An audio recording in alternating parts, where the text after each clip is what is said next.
बहुत समय पहले देवों और असुरों के बीच ये सवाल उठा कि आखिर कौन सा देवता सबसे पहले पूजा के योग्य है। तब भगवान शिव और माता पार्वती के पुत्र श्री गणेश को यह स्थान मिला। उन्हें प्रथम पूज्य कहा गया क्योंकि वे विघ्नहर्ता भी हैं और मंगलकर्ता भी। यही कारण है कि किसी भी शुभ कार्य से पहले हम गणेश जी की पूजा करते हैं। भाद्रपद मास की शुक्ल चतुर्थी को जब गणेश जी का जन्म हुआ, तभी से यह दिन गणेश चतुर्थी के रूप में मनाया जाने लगा। इस दिन लोग अपने घरों में, पंडालों में मिट्टी से बनी गणेश प्रतिमा की स्थापना करते हैं। मिट्टी की प्रतिमा का संदेश गहरा है। यह हमें याद दिलाती है कि हम प्रकृति से बने हैं और अंत हमें उसी में विलीन हो जाना है। कुछ दिनों तक गणेश जी का आह्वान, पूजा, आराधना होती है। लोग आरती गाते हैं, मोदक का भोग लगाते हैं और अपने दुख दर्द उन्हें सुनाते हैं। माना जाता है कि इन दिनों में गणपति बप्पा अपने भक्तों के बीच रहते हैं और उनकी प्रार्थनाओं को सुनते हैं।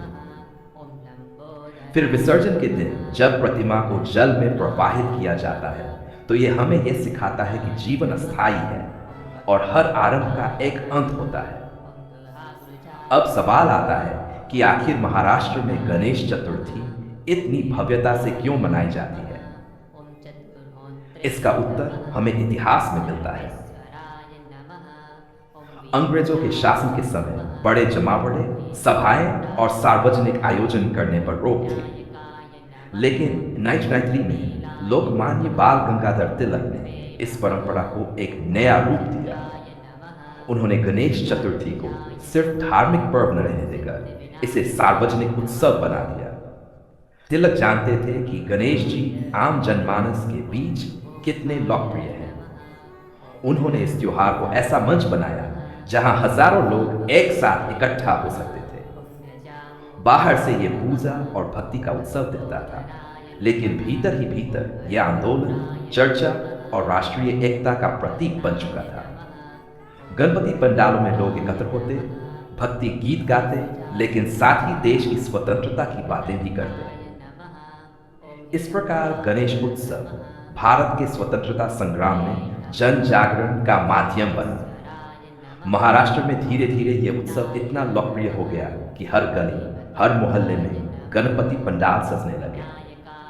ढोल ताशों की गूंज, सजावट, झांकियां, सांस्कृतिक कार्यक्रम सब मिलकर इस त्योहार को एक भव्य स्वरूप देते हैं। यही कारण है कि आज भी मुंबई, पुणे और पूरे महाराष्ट्र में गणेश चतुर्थी की शोभा अद्भुत होती है। गणपति की आरती जब गूंजती है, सुख करता दुख हरता वार्ता विघ्नाची, नूरवी पूर्वी प्रेम कृपा जयाची, तो भक्त सिर्फ गाते नहीं, बल्कि अपने मन की सारी चिंताएं गणेश जी को अर्पित कर देते हैं। विसर्जन के दिन जब लोग कहते हैं गणपति बप्पा मोरया, मंगल मूर्ति मोरया, तो इसमें एक भाव छिपा होता है कि हे बप्पा, इस साल तो आप हमारे बीच आए, सब दुख हर दिए, अब अगले साल फिर आना और हमारी झोली खुशियों से भर देना। इस प्रकार गणेश चतुर्थी केवल एक धार्मिक त्योहार नहीं है। ये हमें सिखाता है कि जीवन में हर शुरुआत गणेश जी की कृपा से मंगलमय हो सकती है। ये हमें प्रकृति का महत्व बताता है।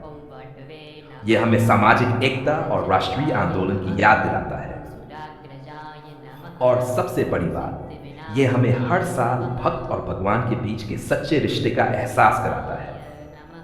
महाराष्ट्र में यह उत्सव इसलिए भी विशेष है क्योंकि ये केवल धार्मिक आस्था का प्रतीक नहीं रहा, बल्कि यहाँ की संस्कृति, समाज और राजनीति को भी आकार देने वाला पर्व बन गया। आज जब ढोल ताशे बजते हैं, पंडाल सजते हैं और लाखों भक्त सड़क पर नाचते गाते गणेश जी की आरती करते हैं, तो उसमें केवल भक्ति ही नहीं, बल्कि एकता, संस्कृति और विरासत का उत्सव भी झलकता है। गणेश चतुर्थी की यही अनोखी गाथा है।